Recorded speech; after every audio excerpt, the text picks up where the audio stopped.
जय जिनेन्द्र। आज हम एनसीईआरटी 11 अध्याय 3 डीपीआई द्वारा जारी की गई नई प्रश्न बैंक के वस्तुनिष्ठ प्रश्न 1 से 5 तक हल करेंगे। फर्स्ट क्वेश्चन है अध्याय 3 का कि 1, 3, 5, 7 और 9 का अंक गणितीय माध्य यानी समांतर माध्य क्या होगा। आपको पता है कि समांतर माध्य का जो फॉर्मूला है वो है सिग्मा x अपॉन एन। तो सिग्मा एक्स ये जो है एक्स है तो इनका हम क्या कर लेंगे, टोटल कर लेंगे। और अपॉन एन ये कितनी संख्या है, 1, 2, 3, 4, 5, तो इसमें हम 5 का भाग देंगे तो इनका टोटल हमारा आएगा 25। और 25 को हम 5 से डिवाइड करेंगे तो 5 हमारा आंसर हो जाएगा। फिर है वर्ग अंतराल 70 से 80 का मध्य मूल्य होगा। मध्य मूल्य का मीन्स है कि इन दोनों को जोड़ना। तो मध्य मूल्य का फॉर्मूला होता है L1 प्लस L2 अपॉन 2। तो ये है आपका L1 और ये है आपका L2, इन दोनों को हम जोड़ देंगे तो हमारा आ जाएगा 150 और इसमें हमें भाग देना है 2 का तो हमारा आ जाएगा 75। तो ये आपका राइट आंसर है। फिर है बहुलक का मूल्य मतलब बहुलक वह मूल्य है जिसकी आवृत्ति डैश होती है। तो जिसकी आवृत्ति अधिकतम होती है। आपकी क्लास में सबसे ज़्यादा बच्चे यदि 5 फीट के हैं तो वो क्या होगा, बहुलक मूल्य जिसकी आवृत्ति सबसे अधिक होती है। निम्नलिखित में से कौन सा केंद्रीय प्रवृत्ति की माप नहीं है। केंद्रीय प्रवृत्ति यानी कोई भी चीज है और उसमें बीच की जो संख्या होती है वो क्या कहलाती है, केंद्रीय प्रवृत्ति। तो समांतर माध्य, मध्यिका और बहुलक बीच की संख्या को बताते हैं जबकि प्रमाप विचलन बीच की संख्या को नहीं बताता। तो यह केंद्रीय प्रवृत्ति की माप नहीं है। तो पहले का आंसर है 5, फिर 75, फिर अधिकतम और फिर प्रमाप विचलन। रिक्त स्थान को भरिए। केंद्रीय प्रवृत्ति की सर्वश्रेष्ठ माप डैश है, समांतर माध्य। क्यों है, क्योंकि समांतर माध्य जो है वो गणितीय विधियों द्वारा ज्ञात किया जाता है, इसलिए ये केंद्रीय प्रवृत्ति की सर्वश्रेष्ठ माप है। मध्यिका को ज्ञात करने के लिए श्रेणी को डैश क्रम में व्यवस्थित करना होता है, आरोही या अवरोही, छोटे से बड़े या बड़े से छोटे के क्रम में हम पहले अंकों को जमाते हैं और फिर हम मध्यिका को ज्ञात करते हैं। समंक माला में सर्वाधिक बार आने वाला मूल्य, आपकी क्लास में सबसे ज़्यादा बच्चों को जिस नंबर का जूता आता है वह क्या हो जाएगा, बहुलक हो जाएगा।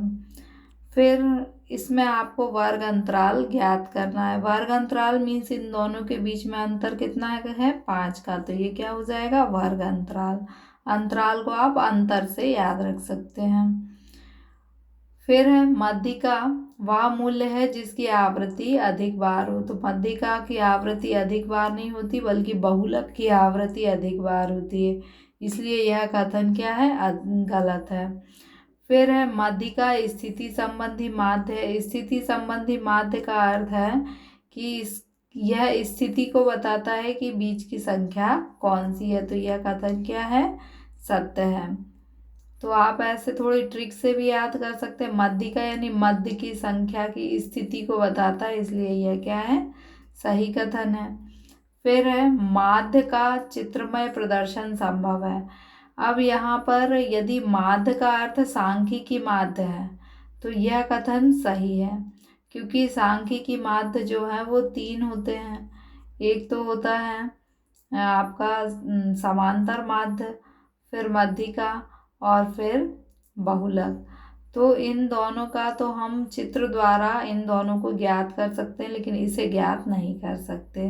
लेकिन माध्य में ये तीनों आ रहे हैं, तो यदि माध्य का अर्थ सांख्यिकी माध्य है तो यह सही है, और माध्य का अर्थ जो है समांतर माध्य है तो यह कथन गलत होगा। जब आपको एग्जाम में आएगा तो इसमें स्पष्ट होगा कि ये माध्य है का अर्थ सांख्यिकी माध्य है या समांतर माध्य है।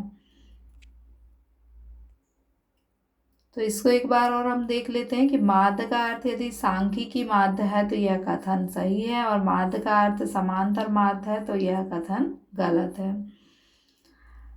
फिर आपको इसका बहुलक ज्ञात करना है। तो बहुलक इसमें बताया है कि बहुलक 5 है, तो हम देखते हैं कि इनमें सबसे अधिक बार कौन सी संख्या है। यदि हम 3 को देखते हैं तो 1 2 3, 3 जो है वो 3 बार आया। 4 कितनी बार आया है? 1 बार। 5 कितनी बार आया है? 2 बार।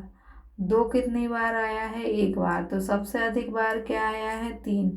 तो बहुलक क्या होगा? 3, जबकि इसमें दिया है 5, इसलिए यह कथन क्या होगा? असत्य। फिर ये जो अंक दिए हैं इनको आपको अवरोही क्रम में व्यक्त करना है। तो अवरोही का मतलब होता है बड़े से छोटा। अब आप आरोही और अवरोही में यदि कंफ्यूज होते हैं तो आप ऐसे याद रख सकते हैं कि अवरोही में ज़्यादा शब्द आते हैं और आरोही में कम शब्द आते हैं। तो अवरोही में ज़्यादा शब्द आते हैं, इसलिए ज़्यादा से कम की ओर। तो इसे हम सबसे बड़ी संख्या को हमने पहले नंबर लिख दिया और फिर क्रम से सबसे छोटी संख्या को सबसे बाद में लिखा हुआ है। फिर व्यक्तिगत श्रेणी में मध्य का ज्ञात करने का सूत्र है ये n+1/2 आइटम, या हम मध्य भी लिख सकते हैं इसे। फिर है सतत श्रेणी में समांतर माध्य ज्ञात करने का सूत्र। तो सतत श्रेणी का अर्थ होता है जैसे 0 से 10, 10 से 20, तो ये क्या हो जाएगी? सतत श्रेणी। इसमें सूत्र क्या है? Sigma fx/n। फिर है माध्यिका का लाभ है। माध्यिका का पहला लाभ है सरलता, चूंकि एक लाइन में लिखना है तो ज़्यादा डिटेल नहीं लिखना। माध्यिका को ज्ञात करना सरल होता है और यह सुपरिभाषित होती है, इसकी स्थिति स्पष्ट होती है। एक भी लिखेंगे, दो नहीं भी लिखेंगे तो भी चलेगा। फिर है एक अच्छे औसत का गुण है। एक अच्छा औसत वह होता है जो कि सरल हो, जिसे ज्ञात करना, गणना करना सरल हो। बहुलक वह मूल्य है जिसकी आवृत्ति अधिकतम होती है। जैसे आपकी क्लास में जिस नंबर का जूता अधिकांश बच्चों को बनता है वो क्या होगा? बहुलक। संचयी आवृत्ति जो है उसको निकालने की आवश्यकता हमें माध्यिका में पड़ती है। और आवृत्ति क्या होती है? पदों में के अंतर्गत आने वाली संख्याएं क्या कहलाती हैं? आवृत्ति। जैसे 0 से 10 अंक प्राप्त करने वाले बच्चे 10 हैं, तो 10 क्या हो जाएगी? आवृत्ति। Thank you.